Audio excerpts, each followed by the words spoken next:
Hello everyone, welcome back to the Ryder Games YouTube channel. My name is Jamie and we are back again today to learn another game from Gateway Island. Today we're going to be learning the 9th game in Gateway Island called Resource Rich. Resource Rich is a game for 2 to 4 players and will use the following mechanics: drafting and set collection. So without further ado, let's learn how to play Resource Rich.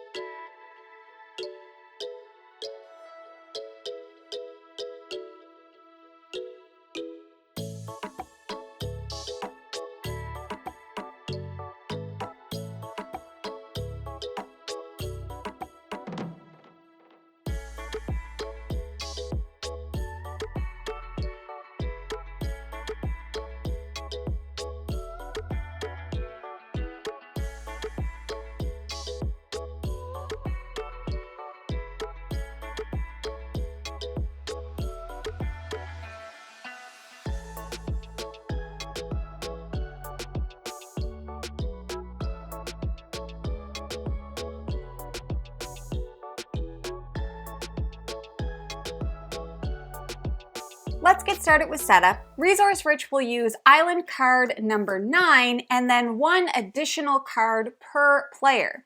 It's also going to use the wooden cubes, the wooden discs, the bag, and the 6-sided die. You'll need to choose which side of the island card you would like to use, side A or side B, and place that side of the island card face up. For today's example, we are going to use island card side A, and we will be setting up for a 3-player game. Before we get into the how to play, let's take a quick look at the island card. This section right here are the directional spaces.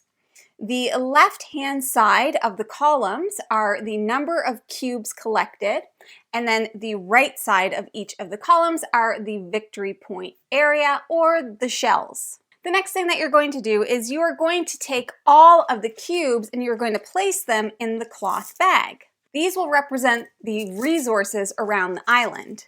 Next, we'll place the 3 white discs next to the island card. These will be used for those directional spaces. Each player will then take a random island card to be used as a cover to place on top of the cubes they permanently keep, hiding them from the sight of other players. Each player will randomly draw cubes from the bag based on the player count, and then they'll keep them in their hand hidden from other players. These are secrets. Now, as I mentioned before, we have set up for a 3-player game, so in a 3-player game, we will draw 13 cubes per player. Check out the rule book to make sure that you're pulling the right number of cubes for your player count. In a 3-player game as well, you are going to reveal the final cube that's left in the bag, but it will not be used. And that's the setup. Before we get into how to play, I'd like to cover a few terms that will come up in this game. The first is direction of play.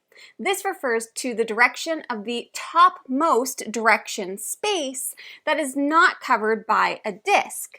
This will determine if turns are taken in clockwise or counterclockwise order. The next word is keep.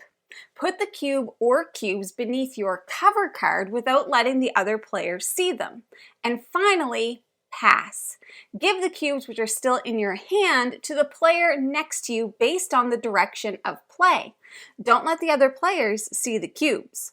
Okay, on to gameplay. Resource Rich is played in a series of rounds until one of the endgame conditions is met, which we'll discuss just in a little bit. Choose a player to roll the die. Each player then takes the action based on the result. If a 1 or 2 was rolled, each player chooses 1 cube to keep from among those in their hand. Then each player will pass their remaining cubes to the next player according to the direction of play. So, as an example, if we rolled a 2, I would look at the cubes in my hand and then I would keep 1, passing the rest to the next player according to the direction of play. In this case, it would be clockwise. If a 3 was rolled, each player chooses 2 cubes to keep from their hand, and then players will pass the remaining cubes to the next player according to the direction of play, just as I showed you in the previous example.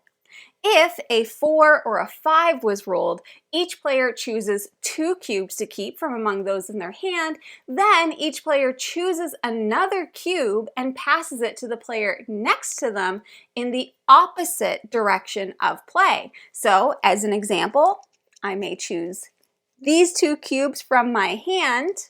Then I'm going to choose another 2 cubes to pass in the opposite direction of play. Remember, we're still going clockwise, so that would be counterclockwise. So I would pass them to my right. The receiving player must keep it, and if you remember, keep means to put it under their cover card. So those 2 cubes that I gave to this player, they would place underneath their cover card. Then each player passes the remaining cubes from their hand to the next player according to the direction of play, so whatever's left for me is going to go clockwise. Finally, if a 6 was rolled, place a disc on the topmost uncovered direction of play space. If 2 discs in a row were just placed, the previous 2 rolls were 6 and 6. Re-roll until you get a different result. As an example, if this were the situation, we had rolled a 6 for the last 2 times and we roll a 6 again, well, you simply re-roll until you get a different result. Depending on which side of the island card you choose, scoring will be a little different. So let's start with side A, which just happens to be the side that we have currently face up. Pearl collections, aka blue cubes, go up in value as long as you don't take more than 5. If you have more than 5, you will not get any points and may even lose the points. You can see that according to the table here.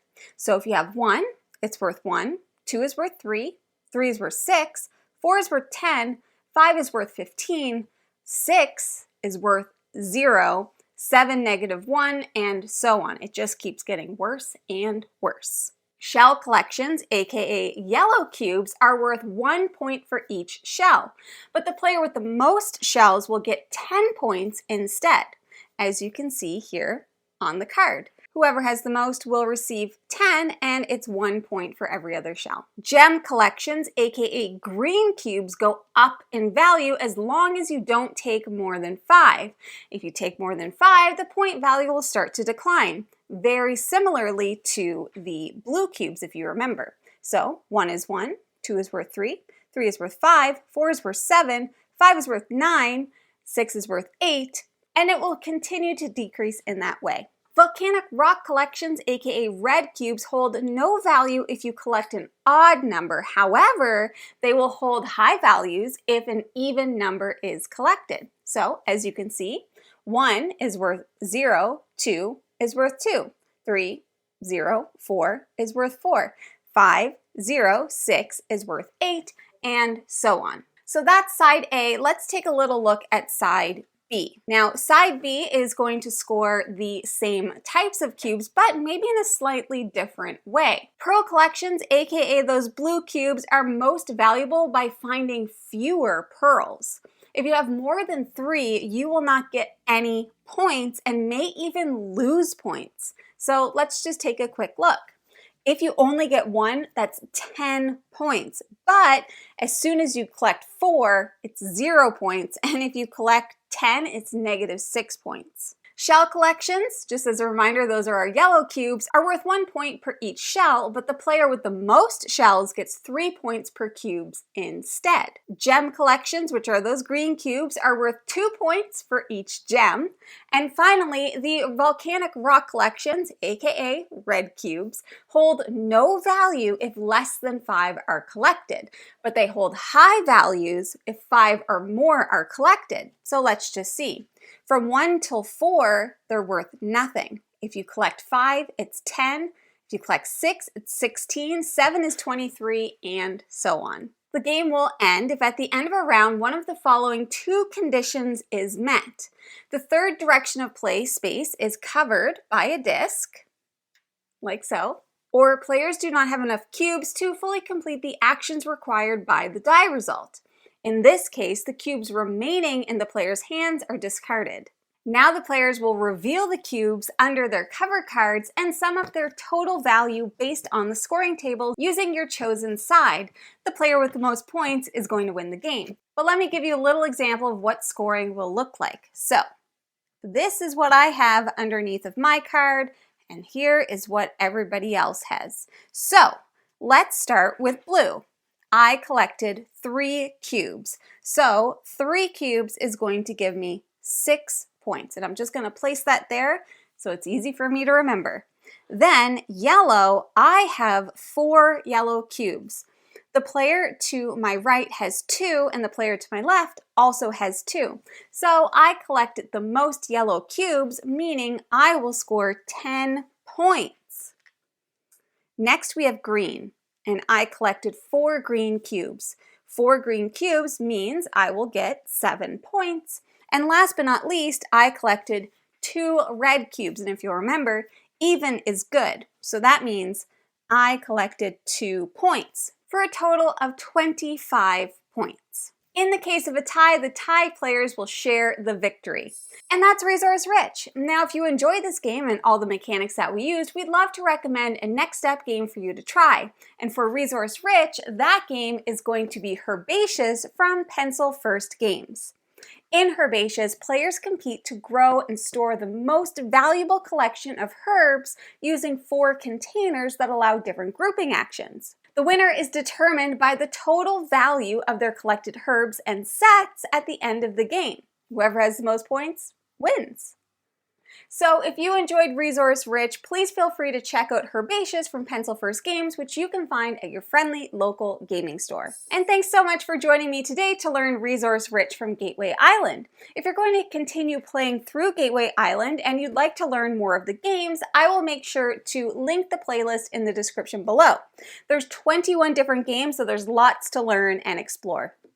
If you have any questions or comments, please feel free to leave those in the comments below, and I'll get to you as soon as I possibly can. I'd also love to invite you all to join the Van Ryder Games Discord. It's a whole community thriving, full of board game lovers, and we would love to have you join that. But that is everything that I have for you today. I will be back again next time with another Gateway Island How to Play, so we'll see you then. Bye!